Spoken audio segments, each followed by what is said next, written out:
Assalamualaikum warahmatullahi wabarakatuh. Waalaikumsalam warahmatullahi wabarakatuh. Bismillahirrahmanirrahim. Alhamdulillahi rabbil alamin. Wassalatu wassalamu ala ashrafil anbiya'i wal mursalin, Sayyidina wa maulana Muhammadin wa ala alihi wa ashabihi al-mujahidin at-tahirin, amma ba'du. Saudara-saudara kaum muslimin seiman dan sekeyakinan yang berbahagia, pada suatu hari seketika sedang berkumpul dengan para sahabat, Rasulullah pernah memberikan peringatan. Beliau bersabda, yushiku an tada'a alaikumul umamu kama tada'al akanatu ala qas'atiha. Pada suatu saat nanti akan datang di tengah-tengah kamu, wahai umat Islam, di mana orang-orang lain di sekeliling kamu akan bersatu mengerubungi kamu seperti bersatunya orang-orang mengerubungi makanan di atas meja hidangan. Akan datang satu saat nanti di mana kondisimu dikepung sedemikian rupa, yang barat mau menerkam, yang timur mau menghantam, yang selatan mau menginjak-injak, yang utara pun akan menjelajah. Kondisimu seperti makanan di atas meja hidangan. Sebagian sahabat merasa heran dan terkejut, lalu mereka bertanya, amin qillati nahnu yawma izin ya Rasulullah. Apakah jumlah kami pada waktu itu sedikit ya Rasul? Kami sampai dikepung sedemikian rupa? Beliau menjawab, bal antum yawma izin katsir. Sama sekali tidak. Kamu tidak sedikit pada saat itu. Bahkan jumlahmu sangat banyak. Kamu adalah mayoritas. Walakinnakum ghusa'un ka ghusa'is sail. Tetapi keadaanmu saat itu persis seperti buih di lautan. Banyak tetapi centang perenang. Banyak tetapi tidak punya daya dan kekuatan. Banyak tapi dipermainkan gelombang lautan, dihempaskan ke tepian pantai tanpa punya makna dan arti. Kondisimu pada saat itu kuantitas yang tanpa kualitas, sehingga orang lain enak saja mengepung kamu. Akidahmu didangkalkan, dibanjiri dengan peradaban dan kebudayaan yang menjauhkan dari agama. Dari segi maksiat dan munkarat, seluruhnya mengepung sampai kita melepaskan nilai-nilai Islam kita ini. Dan celakanya, sambung beliau, wal yanzi'anna fi qulubi aduwikumul mahabata minkum. Akan dicabut kehebatanmu di mata musuh-musuhmu, sehingga pada saat seperti itu orang lain memandangmu umat Islam enteng saja, remeh saja, tidak ada apa-apanya. Sudahlah, pokoknya umat Islam sikat saja. Umat Islam enteng, umat Islam kecil, umat Islam tidak ada apa-apanya. Alangkah ironinya, alangkah menyedihkannya, memilukan dan sekaligus memalukan. Umat yang mayoritas ini dipermainkan oleh yang minoritas. Umat yang jumlahnya terbesar, terbanyak, bahkan konon menurut catatan sampai 90%, tapi dipermainkan oleh mereka kelompok-kelompok kecil ini. Wal yakzifanna fi qulubikumul wahn. Pada saat itu di hatimu dicampakkanlah penyakit wahan. Sahabat kemudian bertanya, wa mal wahnu ya Rasulullah? Apakah penyakit wahan itu ya Rasul? Beliau menjawab, hubbud dunya wa karahiyatul maut.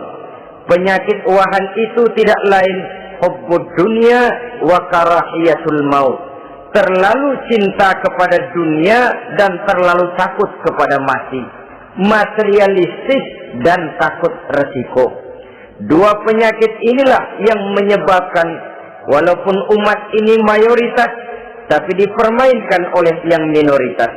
Walaupun dia golongan terbesar, tapi nasibnya seperti makanan di atas meja makan. Dari segala macam penjuru mau menghantam dia.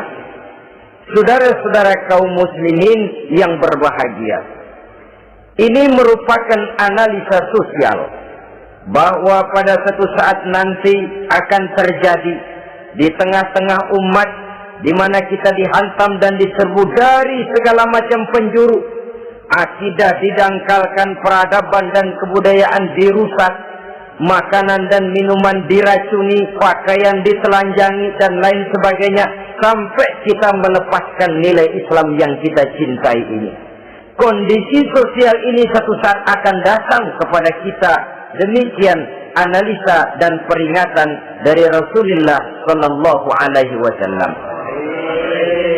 Marilah sekarang kita melihat, adalah benar bahwa di zaman sekarang kita insya Allah tidak akan mengalami perang Badar sehebat yang pernah dialami oleh Rasul dan para sahabatnya.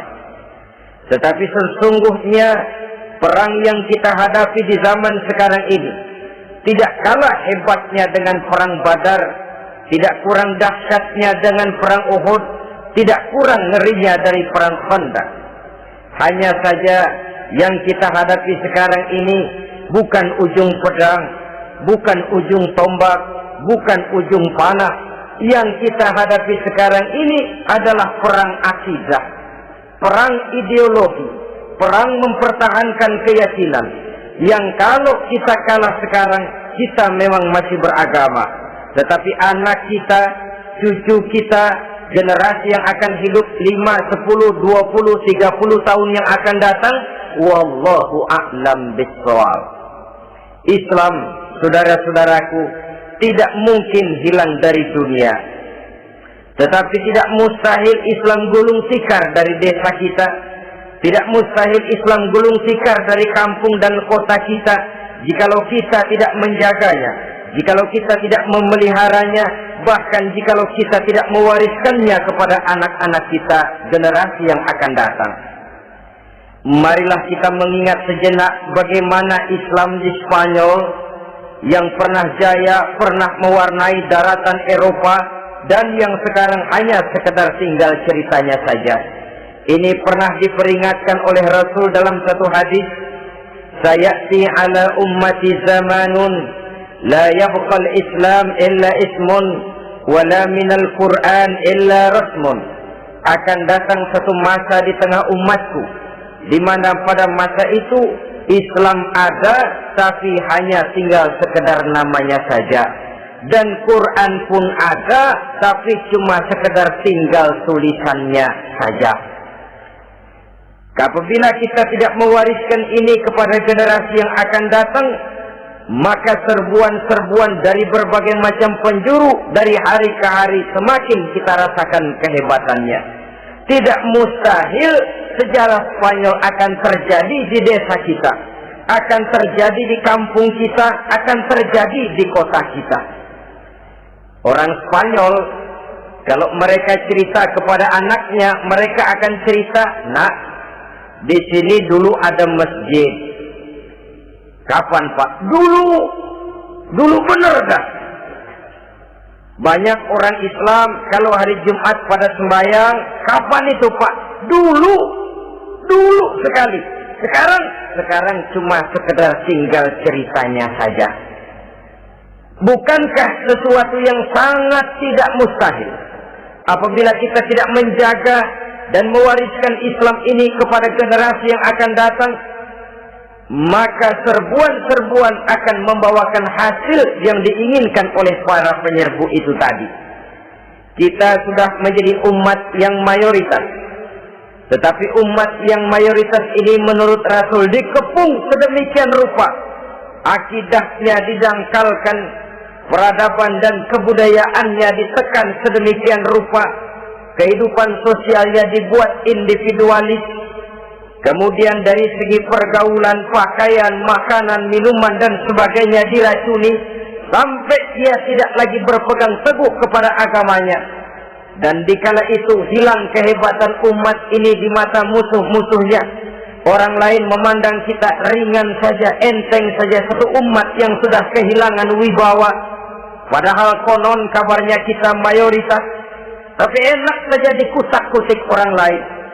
Dan dikala itu di hati kita merajalela penyakit uahan. Penyakit uahan itu apa? Pertama, hubbud dunia, terlalu cinta kepada dunia. Terlalu cinta kepada dunia yang menyebabkan kita lupa akan tanggung jawab dan kewajiban, lupa meneruskan dan mewariskan Islam kepada generasi yang akan datang. Kita berlomba hanya untuk mengejar dunia dan seluruh isinya.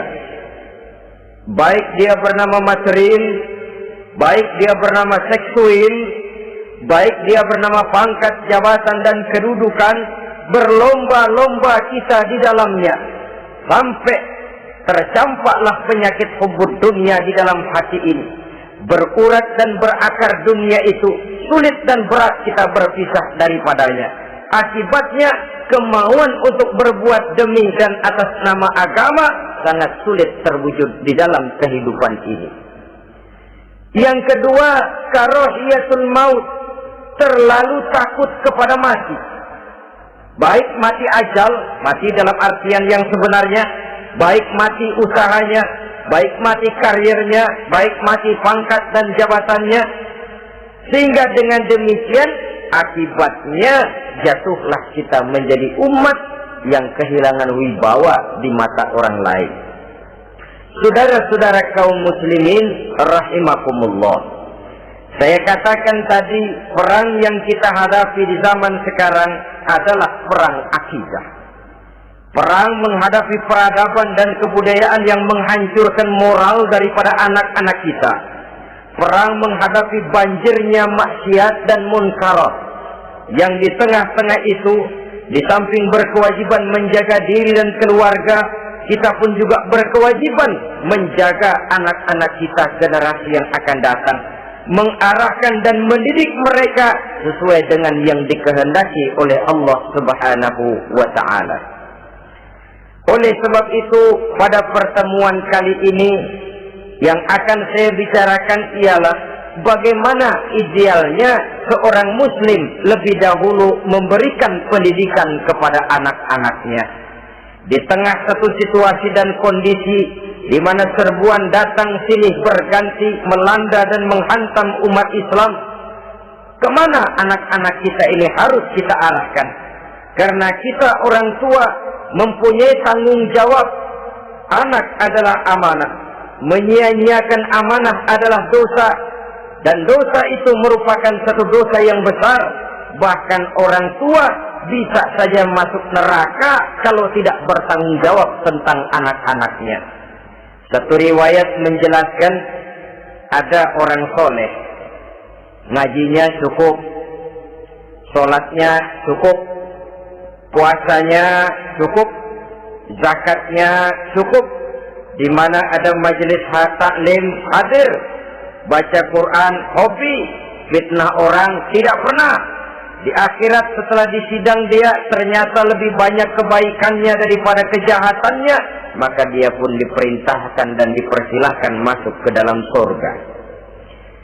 Giliran anaknya disidang, biang okem nih anak. Ditanya, siapa Tuhanmu? Tidak tahu. Siapa nabimu? Tenyaho. Apa kitabmu? Ora gelem. Kamu pernah sholat? Tidak. Zakat? Tidak. Puasa? Tidak. Judi? Hobi. Zina? Tiap malam. Mabuk? Berat. Wah, brengsek kamu. Kebaikan tidak ada barang sedikit pun, sementara kesalahan dan dosa berlipat ganda. Kamu neraka. Anak ini protes. Benar, saya tidak kenal siapa Tuhan saya. Saya tidak tahu siapa nabi saya. Saya tidak tahu kitab suci dan kiblat saya. Saya tidak sholat, tidak zakat, tidak puasa. Tiap malam saya judi, saya zina, saya mabuk. Tapi saya kerjakan semua itu karena saya tidak tahu dan orang tua saya tidak pernah memberitahu saya. Dia enak-enakan hadir di majelis taklim, saya nyekek botol, didiemin saja. Dia enak-enakan baca Quran, saya zina, didiamkan saja. Saya bukan tidak mau, orang tua saya sama sekali tidak pernah mendidik saya. Dia mau benar sendiri. Maka kalau sekarang saya harus masuk ke dalam neraka, saya menuntut agar orang tua saya ikut sama-sama bergabung dengan saya ke dalam neraka. Gara-gara dia tuh saya jadi begini.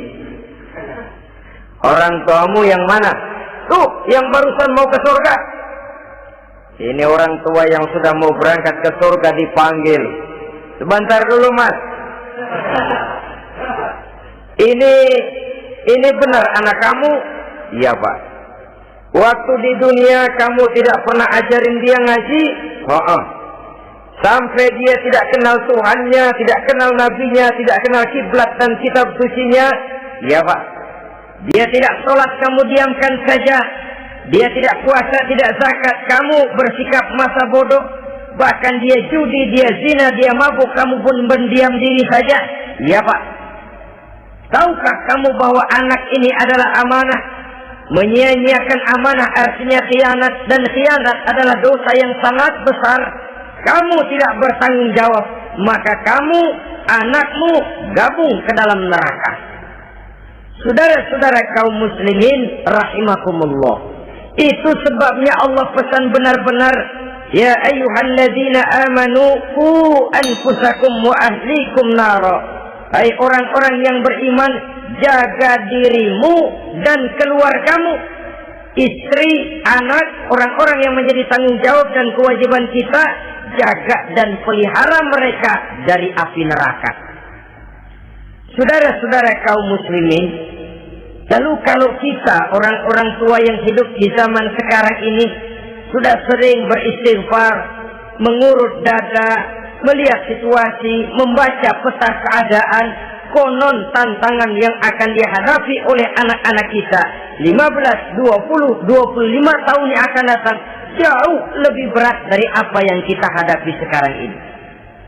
Maka adalah wajar jika kita sebagai orang tua yang cinta kepada agama, cinta kepada anak-anak kita, berpikir untuk mewariskan nilai-nilai yang luhur ini kepada anak-anak kita generasi yang akan datang. Bagaimana pada mulanya kita harus mendidik mereka? Mari kita telusuri apa yang dicontohkan oleh Al-Quranul Karim. Orang-orang tua bijaksana yang diceritakan dalam Al-Quran, kalau sudah berpikir tentang anak-anaknya generasi yang akan datang, pendidikan pertama yang diberikan kepada anaknya ternyata adalah persoalan akidah. Nabi Ibrahim, pertanyaan yang paling merisaukan beliau buat anak cucunya ialah, ma ta'buduna min ba'di. Saudara bisa lihat surah Al-Baqarah ayat 133. Anak-anakku, kalau pada satu saat nanti aku, ayahmu ini sudah tidak ada lagi, meninggalkan kamu semua, meninggalkan kehidupan dunia ini, ma ta'buduna min ba'di, apa yang akan kamu sembah nak kalau ayah sudah tidak ada lagi?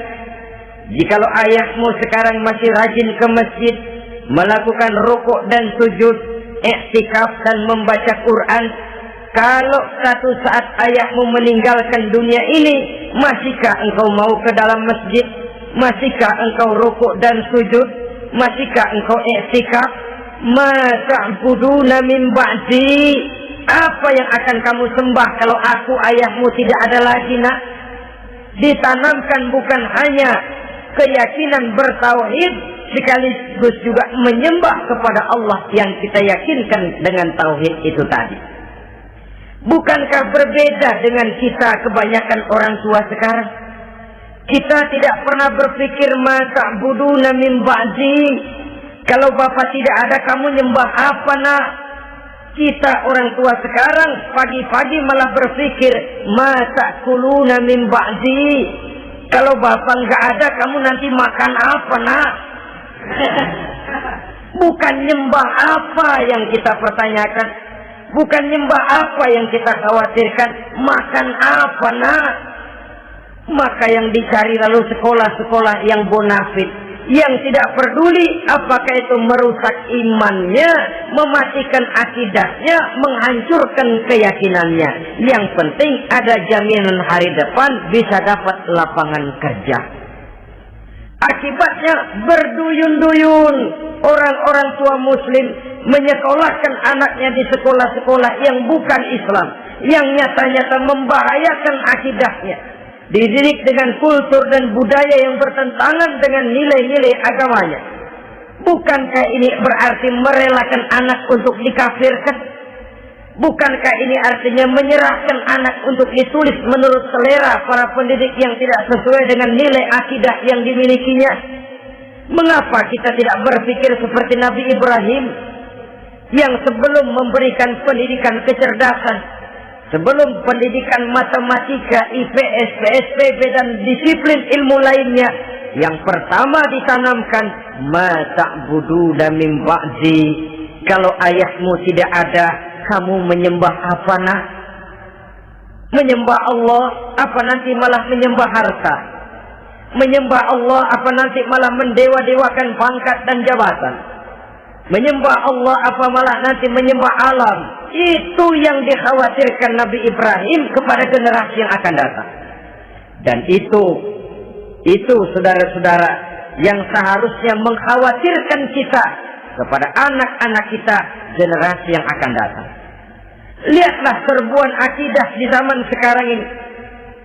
Dimanfaatkan kemiskinan kita umat Islam.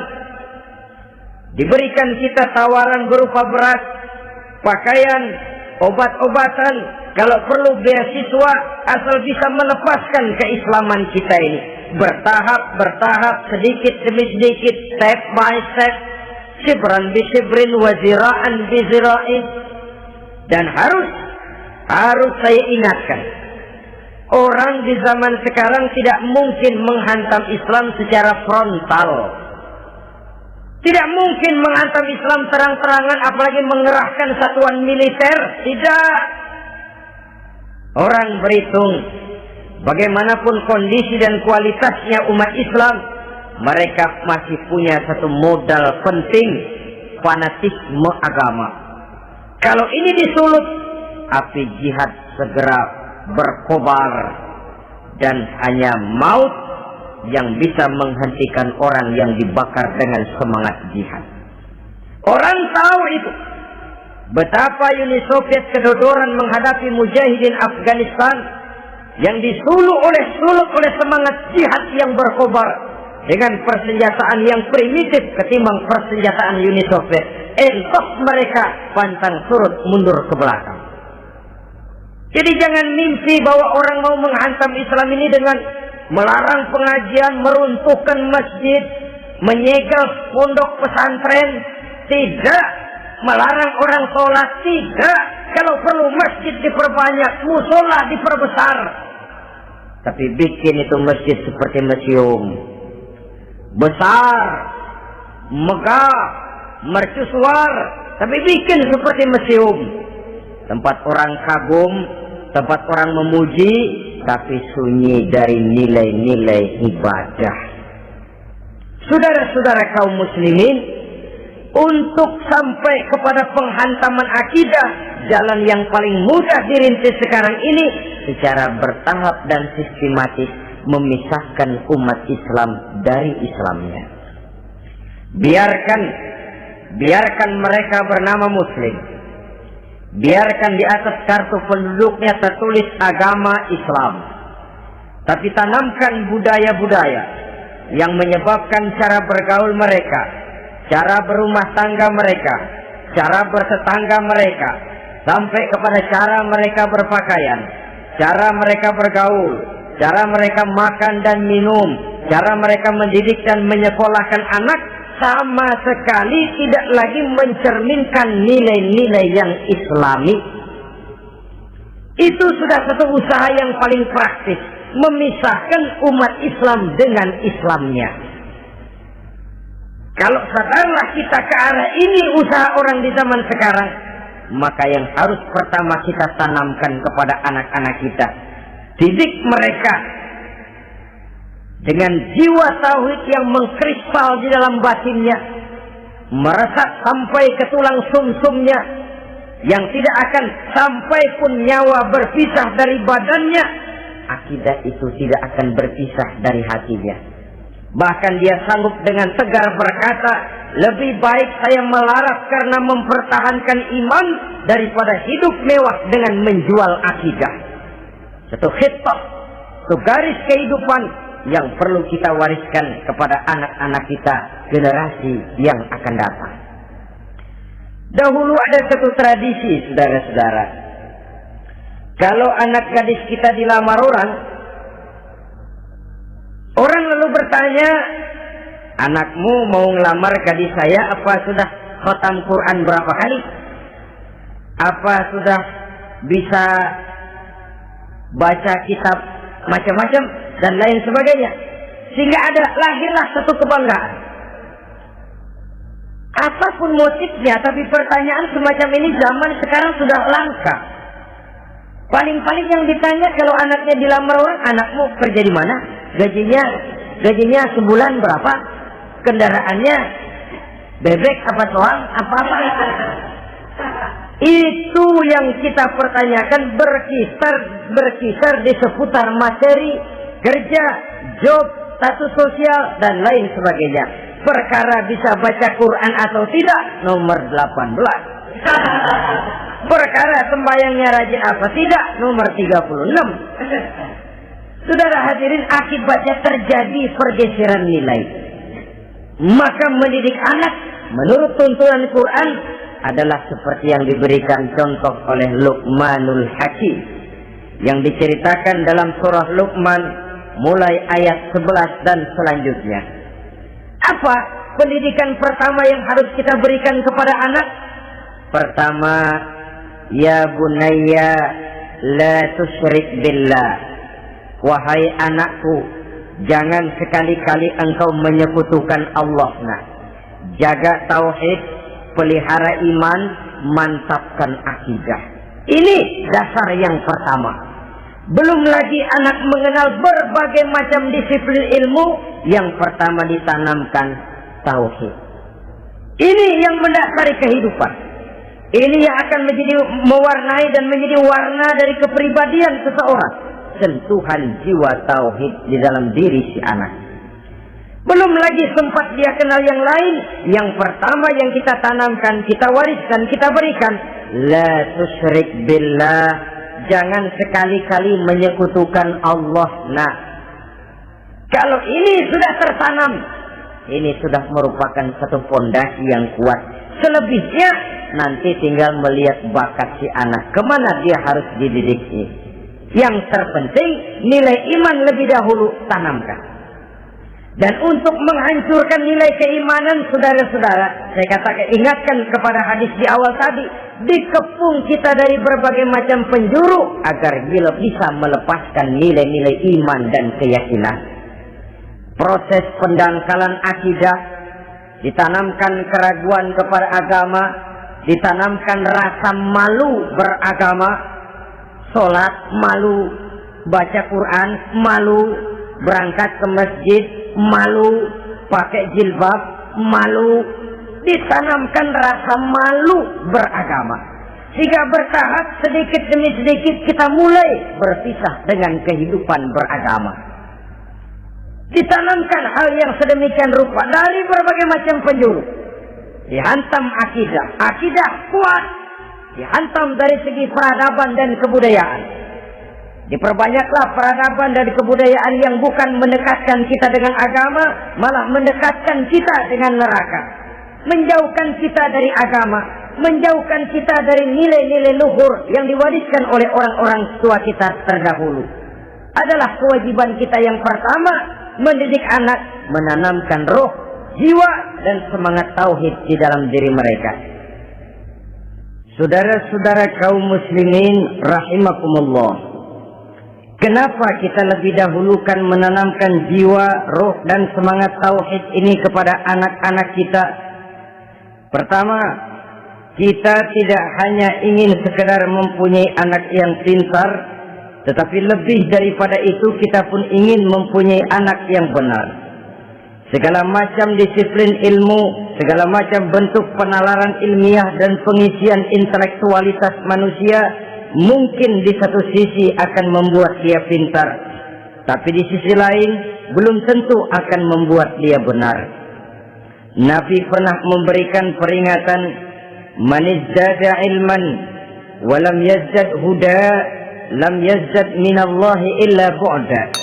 Orang yang hanya bertambah ilmu pengetahuannya tapi tidak bertambah hidayah dari Allah, tidak makin mantap keimanannya, maka seluruh nilai-nilai ilmunya hanya akan menjauhkan dia dari Allah Subhanahu wa ta'ala.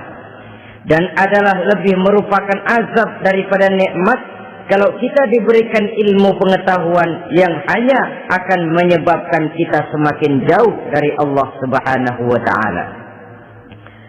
Yang kedua, sesungguhnya roh, jiwa, dan semangat tauhid yang melekat dalam diri anak pada puncaknya akan melahirkan satu disiplin murni yang tumbuh dari dalam dirinya sendiri, di mana si anak dalam kehidupannya merasakan dimanapun dia berada, kemanapun dia pergi, ia selalu merasakan kehadiran Allah dekat dalam hidupnya. Ia sadar sesadar-sadarnya bahwa tidak ada satu perbuatan yang bagaimanapun kecilnya yang bisa disembunyikan dari kekuasaan Allah Subhanahu wa ta'ala. Yang ketiga, dengan penanaman roh, jiwa, dan semangat iman ini, maka diharapkan anak-anak nanti pada pertumbuhannya sanggup mengendalikan hawa nafsunya. Dengan kata lain, bahwa penanaman jiwa tauhid, penanaman roh dan semangat keimanan ini merupakan kondisi dasar yang harus dilakukan sebelum yang lain-lainnya. Kemudian pendidikan kedua yang diberikan oleh Al-Quran melalui contoh dan model dengan Luqmanul Hakim ini, setelah menanamkan tauhid, ditanamkanlah kepada si anak ini rasa hormat kepada orang tuanya. Wa wasainal insana biwalidayhi, dan kami wasiatkan kepada manusia untuk berbakti kepada ibu bapaknya. Hamalathu ummuhu wahnan ala wahnin, karena ibunya telah mengandungnya dengan kepayahan di atas kepayahan. Maksudnya dengan kepayahan dan kelelahan yang berlipat ganda. Sehingga ketika Rasul ditanyakan orang, "Ya Rasul, siapa yang paling harus saya taati di dunia ini?" Beliau menjawab, "Ibumu." Kemudian, "Siapa lagi ya Rasul?" "Ibumu." Setelah itu, "Siapa lagi ya Rasul?" "Ibumu." Dan kemudian, "Siapa ya Rasul?" "Bapakmu." Ibu, ibu, ibu, bapak. Bahkan al-jannatu tahta aqdamil ummahat, surga berada di bawah telapak kaki ibu. Bagaimana menanamkan rasa hormat kepada orang tua di hati anak? Tentu yang pertama, bagaimana orang tua bisa memberikan keteladanan. Marilah kita sebagai orang-orang tua ini menyadari bahwa sebelum anak kenal sekolah dasar, sebelum anak kenal TK, ibtidaiyah, sanawiyah, sampai kepada perguruan tingginya, yang pertama dia kenal adalah lingkungan rumah tangganya, gurunya adalah ibu bapaknya. Di sini berlakulah apa yang dinamakan keteladanan. Keteladanan jauh lebih berhasil daripada sekedar teori-teori yang muluk. Keteladanan jauh lebih berhasil daripada berbagai macam indoktrinasi dan penataran. Kurangnya keteladanan akan menyebabkan anak mencari pola. Apabila kita orang tua ini tidak bisa memberikan keteladanan yang baik kepada anak-anak kita, maka pada suatu saat anak-anak akan menganggap enteng dan kehilangan wibawa kita sebagai orang tua di mata mereka. Dikala itu akan sangat sulit kita membentuk kepribadian mereka. Bukankah di zaman sekarang ini kita banyak mengalami krisis wibawa, krisis figur? Ada yang karena rapotnya merah melulu, gurunya dikeroyokin. Pak guru pulang sekolah dicegat. Bahkan nyaris ada orang tua pernah dibunuh oleh anaknya sendiri. Dan lain sebagainya, kasus-kasus yang sebenarnya tidak perlu terjadi. Karena memang bukan saja bertentangan dengan nilai budaya kita sebagai bangsa, tapi juga bertentangan dengan ajaran agama kita sendiri. Krisis wibawa, krisis figur, yang juga akibatnya harus kita sadari banyak faktor yang membentuk kepribadian anak. Pergaulannya, yang dibacanya, yang ditontonnya, yang disaksikannya di dalam kehidupan. Benar kita menyekolahkan mereka, tapi berapa jam mereka di sekolah? 6 jam, 7 jam paling lama. Sedangkan mereka hidup satu hari satu malam 24 jam. Kalau cuma 7 jam di sekolah, ini berarti lebih banyak dia di luar sekolah. Dan di luar sekolah itu artinya ya rumah tangganya, ya temannya, ya lingkungan di mana dia tinggal, yang seluruhnya sangat besar pengaruhnya dalam ikut membentuk kepribadian anak-anak kita. Saya katakan tadi, di samping kita menghadapi perang akidah, kita pun berhadapan di dalam perang menghadapi peradaban dan kebudayaan yang bukan saja menjauhkan kita dari agama, tetapi sanggup menghancurkan moral daripada anak-anak kita. Secara pribadi, saudara-saudara, saya iri, saya kagum misalnya dengan kemajuan yang diperoleh oleh negara tetangga kita, Jepang misalnya. Padahal tahun 45 ia pun hancur lebur oleh meledaknya atom di Hiroshima dan Nagasaki. Tapi bagai satu tenaga raksasa kemudian Jepang bangkit menjadi satu negara superpower di Asia. Bahkan gurunya saja Amerika sekarang ini kewalahan menghadapi perang dagang dengan Jepang ini.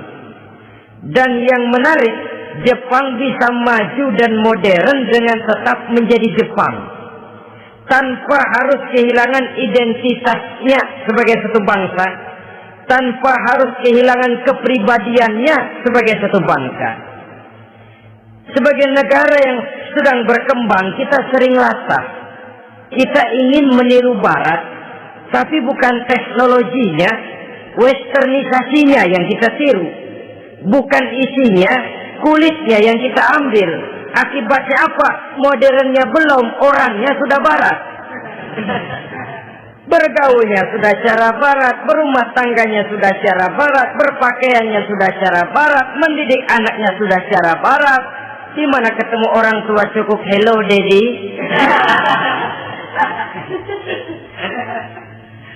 Kulitnya kita ambil, sementara isinya kita campakkan. Ironi dan menyedihkan. Padahal kita sesungguhnya bisa maju dan modern, bisa mengejar segala ketinggalan dan keterbelakangan kita dengan tetap menjaga nilai-nilai luhur budaya kita sebagai satu bangsa, mengambil isinya, dan kalau memang tidak perlu lalu mencampakkan kulitnya. Pengaruh peradaban dan kebudayaan yang menghancurkan moral daripada anak-anak kita oleh pesatnya arus teknologi, oleh pesatnya arus komunikasi, di mana hal-hal yang terjadi di belahan dunia lain dapat kita saksikan hari ini juga melalui layar televisi, yang terjadi di Amerika, di Eropa, di Afrika, di ujung dunia yang paling ujung sekalipun. Di ujung dunia yang paling ujung, hari ini kejadian, hari ini sudah bisa kita saksikan. Pesatnya arus komunikasi, kalau jatuh ke tangan anak-anak kita yang belum mempunyai filter, daya saring positif, akan dicerna oleh mereka tanpa memilah dan memilih. Akibatnya orang kampung bilang kelolodan. Makan nggak dikunyah lagi. Tentu saja akhirnya kelolodan, dan kalau sudah kelolodan menyusahkan kita seluruhnya. Oleh karena itu budaya menghormati orang tua perlu dijaga, perlu dipelihara dan diwariskan kepada anak-anak kita. Tali silaturahmi sehingga ada respeknya kepada orang tuanya. Jangan bapaknya dianggap CS, ibunya dianggap CS, kakeknya dianggap CS. Hilang rasa respek, hilang rasa menghormati. Sementara orang tua sendiri tidak bisa memberikan keteladanan, kurang mendapat perhatian dan lain sebagainya. Apalagi kalau baik ibu maupun bapak adalah orang-orang karier yang setiap hari sibuk menghadapi tugas masing-masing. Bapak sibuk rapat, pindah kantor sana kantor sini, ibu sibuk arisan, besarlah anak-anak di tangan pembantu dan lain sebagainya, sehingga dia merasa kurang mendapat perhatian, dan ini akan ikut membentuk warna dari kepribadian yang dimilikinya. Sampai kepada pelosok-pelosok desa, jaringan televisi memang menguntungkan. Tapi kalau sudah sampai kepada menayangkan budaya-budaya yang tidak sesuai dengan pola di mana mereka tinggal, pola lingkungannya, dan ingin mereka terapkan dalam kehidupan, ironi dan menyedihkan. Maka sering dikatakan, jikalau ABRI masuk desa, rakyat beruntung. Jikalau listrik masuk desa, rumah jadi terang. Jikalau koran masuk desa, rakyat jadi cerdas. Jikalau hakim masuk desa, rakyat lalu sadar hukum. Tapi jikalau maksiat dan munkarat masuk desa, minuman keras masuk desa, judi masuk desa, pelacuran masuk desa, rakyat tentu kiamat. Dan kita harus punya budaya untuk memilah dan memilih, mempunyai filter untuk jadi daya saring positif. Oleh karena itu, saudara-saudara, tahap kedua setelah menanamkan jiwa tauhid kepada anak, tanamkan rasa hormat kepada orang tuanya. Orang tua itu ibu bapaknya, orang tua itu guru-gurunya yang mengajarkan dia, atau yang dianggap tua yang lebih senior dari dia. Karena tidak ada satu peradaban yang berdiri sendiri. Bagaimanapun maju dan modernnya kita sekarang, tentu merupakan mata rantai yang berkaitan dari generasi terdahulu. Ini yang kedua. Setelah tauhid, berbakti kepada ibu dan bapak. Tidak ada satu kebahagiaan yang bisa ditegakkan di dunia ini tanpa doa, tanpa restu daripada ibu dan bapak. Ini keramat hidup. Doanya dikabul Allah dan kutuknya juga dikabul oleh Allah Subhanahu wa ta'ala. Jadi mendidik anak setelah menanamkan jiwa tauhid, menanamkan rasa hormat dan taat berbakti kepada ibu bapaknya. Itu yang kedua. Kemudian yang ketiga, melalui model Luqman, Quran mendorong kita untuk mendidik anak menanamkan etika otonom. Apa itu? Ya bunayya, innaha in takum misqala habbatin min khardalin fatakun fi sakhratin aw fis samawati aw fil ardi ya'ti biha Allah.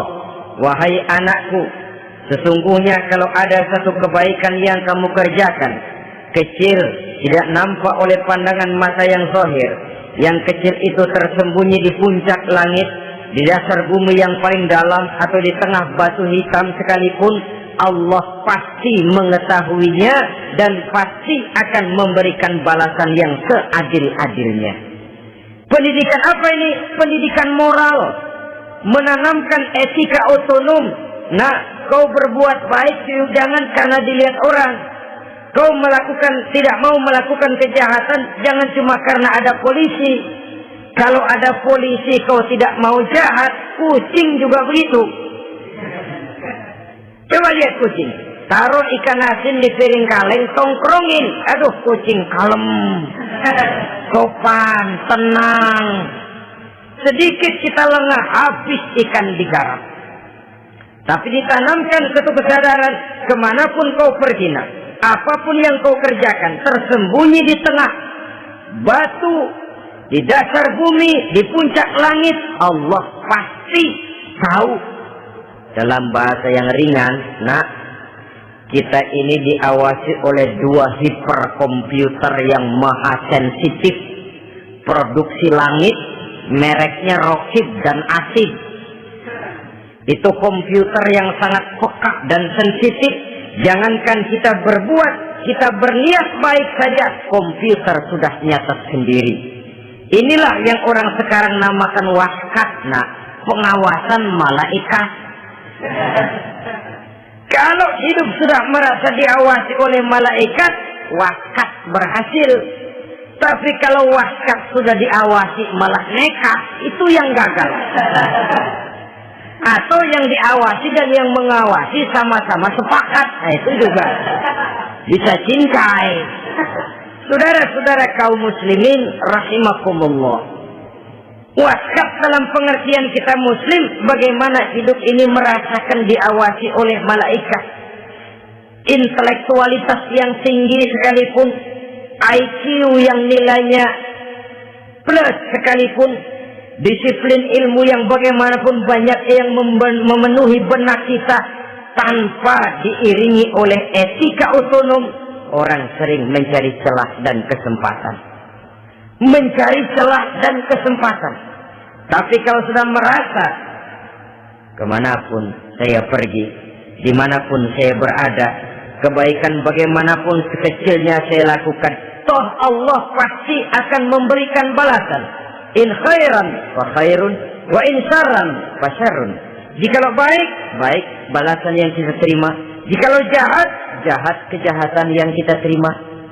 Kalau sudah ke arah ini kita berpikir, maka sesungguhnya kalau kita berbuat baik kepada orang lain, hakikatnya kita sudah berbuat baik kepada diri kita sendiri. Lalu tidak ada merasa rugi berbuat baik kepada orang. Karena manakala dia melakukan kebaikan kepada orang lain, artinya dia sudah berbuat baik untuk dirinya sendiri. Jadi setelah tauhid, kemudian berbakti kepada ibu bapak, yang ketiga baru pendidikan tentang akhlak, tentang moral. Pola ini yang sering terlupakan oleh kita, bahwa bagi kita itu pendidikan tidak lain upaya mencerdaskan otak anak. Jangan sampai sebab ini kelihatannya pembangunan makin maju, persaingan hidup makin tajam, tensi ekonomi semakin tinggi, sementara jumlah tenaga kerja dengan lapangan kerja yang tersedia jauh dari mencukupi. Jikalau tidak membekali anak dengan pendidikan yang menunjang lapangan pekerjaan, orang tua khawatir, takut sekali anaknya jadi gelandangan. Dikhawatirkannya kehidupan dunia ini, sementara dia lupa kalau anaknya bisa jadi gelandangan di akhirat. Padahal selama-lamanya gelandangan di dunia, paling seumur manusia itu 60 tahun, 70 tahun lah umur orang sekarang. 70 itu sudah luar biasa itu. Tapi kalau harus menggelandang di akhirat, menjadi gelandangan di akhirat, alangkah menyedihkannya. Apakah akan kita korbankan satu kehidupan yang langgeng, abadi, cuma karena tertipu oleh fata morgana dan kamuflase? Kita korbankan yang sedikit, kita korbankan yang besar karena kita memilih yang sedikit. Dalam bahasa Al-Quran memang pernah diceritakan hidup ini hakikatnya perlombaan, saudara-saudara. Perlombaan. Dan di dalam perlombaan itu ada yang menang, ada yang kalah. Al-Quran lalu memberikan peringatan, Alhaakumut takatsur, kamu telah lalai karena berlomba-lomba memperbanyak harta, mempertinggi pangkat dan kedudukan, hatta zurtumul maqabir, sampai kamu akan masuk ke liang kubur baru sadar. Apalagi kalau nafas sudah sampai di tenggorokan. Persis Fir'aun sudah tenggelam di lautan merah, mau mampus, baru dalam sekaratnya amantu bi Rabbi Musa wa Harun. Kalau begini caranya, saya juga percaya kepada Tuhan Musa dan Harun, percaya kepada Allah. Sudah mau mati, baru amantu bi Rabbi Musa, kami percaya kepada Tuhan Nabi Musa, kata Fir'aun. Malaikat maut kotor benar, dilelepin terus di laut. Mampus terus sekalian. Hidup ini memang kita berlomba. Berlomba dengan waktu, berlomba dengan umur, berlomba dengan tenaga, berlomba dengan tetangga. Yang jangankan kita sampai mundur, berhenti saja sejenak, kita akan ditinggalkan oleh yang lain. Tiada kata mundur, bahkan tiada kata berhenti. Sekali kita melangkah, melangkahlah terus. Tapi berlombalah seperti yang dikehendaki Quran. Fastabiqul khairat. Berlomba-lombalah di dalam kebajikan. Jangan berlomba-lomba di dalam kemaksiatan, kemunkaran, kejahatan. Berlombalah dalam urusan kebaikan. Saudara-saudara kaum muslimin rahimakumullah. Tauhid, berbakti kepada ibu bapa, kemudian pendidikan tentang moral. Apabila pendidikan tentang moral sudah tertanam, barulah lihat bakat si anak. Kemana bakatnya? Anak saya kelihatannya dari kecil demennya main bedil-bedilan saja. Berikan itu. Kirim ke Magelang, masukkan akabri. Tapi dengan syarat 3 itu tadi. Iman sudah tertanam, rasa bakti kepada ibu bapak sudah ada dan punya nilai moral. Sehingga boleh jadi nanti dia menjadi jenderal yang beriman, yang berbakti kepada ibu bapaknya dan punya moral yang tinggi. Kan lebih baik rakyat rendah tapi akhlaknya tinggi daripada pejabat tinggi tapi moralnya rendah.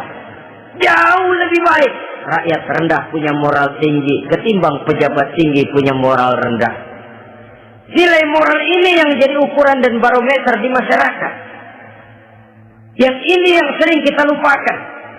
Bahwa kehancuran satu bangsa dimanapun di dunia ini selalu dimulai dengan kehancuran moral daripada bangsa itu sendiri. Sekarang membina nilai moral ini berat. Gadis kita, remaja, putri diberikan pakaian jilbab, mungkin dia sendiri masih setengah-setengah, ditambah lagi oleh ledekan temennya. Jilbab lah kuno. Bau surga lah, bau masjid lah, bau menyan lah. Ditanamkan rasa malu untuk hidup dekat dengan agama. Kalau moral semacam ini sudah tertanam, sedikit demi sedikit kita mulai mengucapkan selamat tinggal kepada agama. Dan kemalangan apa yang lebih malang kalau kita sudah jauh dari agama ini? Bukankah Islam telah menyelamatkan manusia dari penyakit jahiliyah dan membawanya kepada satu kehidupan yang maju dan modern? Kalau kita tinggalkan Islam ini, bukankah artinya kita akan kembali kepada satu zaman jahiliyah? Hanya saja jahiliyah itu berada di abad modern. Versinya tentu lebih modern. Kalau zaman jahiliyah dulu mabuknya pakai arak, zaman sekarang sudah macam-macam orang bisa mabuk. Kalau zaman jahiliyah dulu anak perempuan dikubur hidup-hidup, zaman sekarang kadang-kadang belum sempat lahir ke dunia, malah sudah dibunuh lebih dahulu. Versinya saja yang berbeda. Kalau di zaman jahiliyah dahulu manusia menyembah batu yang bernama Latta, Uzza, Manat, dan Hubal. Di zaman jahiliyah modern sekarang ini, orang sering menyembah kepala bagiannya, sering menyembah atasannya, sering menyembah komputer, sering menyembah teknologi modern yang lebih diyakininya daripada Allah sebagai keyakinan sentral di dalam hidupnya. Saudara-saudara kaum muslimin rahimakumullah. Jadi yang ketiga, nilai moral yang ditanamkan kepada anak-anak kita supaya dia bisa menghadapi tantangan-tantangan hidup yang semakin berat ini dengan tetap berpegang teguh kepada nilai-nilai moral yang diwarnai oleh jiwa keimanannya yang bersumber dari ajaran agamanya. 3. Kemudian yang keempat, barulah tatanan kehidupan sehari-hari. Apa kata Luqman? Ya bunayya aqimis shalah. Setelah bertauhid, berbakti kepada ibu bapa, punya nilai moral. Ya bunayya aqimis shalah. Nak, dirikan salat. Rumah tangga muslim. Anak berumur 7 tahun sudah berani meninggalkan salat. Kata Nabi, pukul. Bukan untuk menyakiti, untuk mendidik. Karena sayang kepada anak. Saudara-saudara, kita khawatir betul kepada anak. Kalau dia pulang dari sekolah, buru-buru kita sebagai orang tua bertanya, sudah makan nak? Sudah istirahat nak? Tapi jarang kita sebagai orang tua melontarkan, sudah sholat nak? Bahkan kita bisa memberikan sugesti kepada anak. Nah, kalau kau naik kelas 1 sampai naik ke kelas 2, bapak beliin sepeda. Tamat SD nak, motor. Tamat SMP nak, ke Bali kita. Tamat SMA nak, Singapura. Saudara-saudara, tapi kalau untuk urusan sholat misalnya, kita tidak pernah memberikan sugesti kepada anak-anak kita. Nah, kalau kau hafal Fatihah lengkap dengan artinya, bapak beliin sepatu. Nah, kalau kau bisa sholat dengan baik, cukup syarat rukunnya, bapak beliin sepeda. Ada rangsangan, ada sugesti yang membuat anak lebih tergerak untuk hidup dalam suasana keagamaan. Ya bunayya aqimis sholat, nak dirikan sholat. Sebab ini sandaran vertikal yang paling langsung antara manusia dengan Tuhannya. Menyadari bahwa sepanjang yang bisa dilakukan oleh manusia hanyalah berusaha, dan kepastian sepenuhnya ada di tangan Allah. Dengan sholat kepribadianmu diperteguh, dengan sholat sandaran vertikalmu kepada Allah diperkuat. Dan pada waktunya nanti Al-Quran memberikan bimbingan, hendaklah minta tolong kepada Allah dengan sabar dan tetap mendirikan sholat. Ya bunayya aqimis sholat. Setelah itu, wa'mur bil ma'rufi wanha 'anil munkar.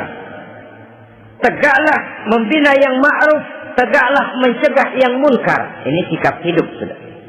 Sholat tadi tugas hidup. Lalu sikap hidup tampil di tengah masyarakat, membina yang ma'ruf, mencegah yang munkar sesuai dengan kesanggupan masing-masing. Bukankah setiap kita kepingin punya anak yang bermanfaat, setidaknya bagi keluarganya, syukur kalau bisa bagi lingkungannya, bagi masyarakat, bangsa dan negaranya.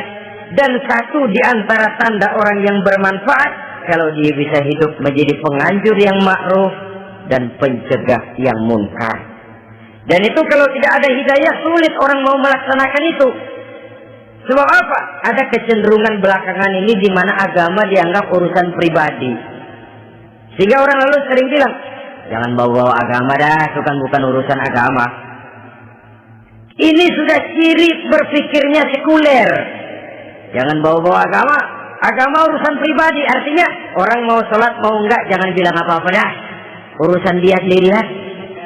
Dia mau puasa dia enggak, merdeka saja, urusan pribadi. Agama bukan persoalan pribadi. Apalagi jika sudah menyangkut amar ma'ruf dan nahi munkar. Siap menegakkan yang baik, mencegah yang munkar untuk tegaknya suatu masyarakat yang diwarnai oleh kebaikan dan terhindar dari segala macam kejahatan. Dan terus ayat-ayat selanjutnya mencerminkan sikap hidup. Namun yang intinya cara mendidik anak yang baik yang dicontohkan oleh Al-Quran dengan Luqmanul Hakim sebagai model. Pertama, tanamkan tauhid. Yang kedua, tanamkan rasa hormat dan berbakti kepada ibu bapaknya. Yang ketiga, tanamkan moral, nilai akhlak yang tinggi. Setelah itu yang keempat, biasakan hidup dalam suasana keagamaan. Kontrollah sholatnya, kontrollah baca Qur'annya, kontrollah puasanya di bulan Ramadan. Ajaklah anak-anak sholat berjamaah, sehingga dengan demikian dia terbiasa oleh satu suasana yang mendekatkan dia dengan nilai agamanya. Dari sana diharapkan nilai-nilai ilmu yang didapatnya dari bangku sekolah akan menciptakan keseimbangan dengan yang ditanamkan oleh orang tuanya dalam bentuk yang dijelaskan oleh surat Luqman itu tadi. Sehingga apabila keseimbangan ini terwujud, akan menjalin keseimbangan dalam pola berpikir, dan keseimbangan dalam pola berpikir akan melahirkan keseimbangan dalam perbuatannya. Terwujudlah kita harapkan insan yang fid dunya hasanah wa fil akhirati hasanah. Inilah harapan kita semua. Mudah-mudahan Allah memberikan kekuatan kepada kita untuk mewariskan nilai-nilai yang baik kepada generasi yang akan datang, sehingga esok harus lebih baik daripada hari ini, dan lusa harus lebih baik daripada hari esok. Terima kasih atas perhatian saudara. Mohon maaf atas segala kekurangan. Usikum wa nafsi bitaqwallah. Wassalamualaikum warahmatullahi wabarakatuh. Waalaikumsalam.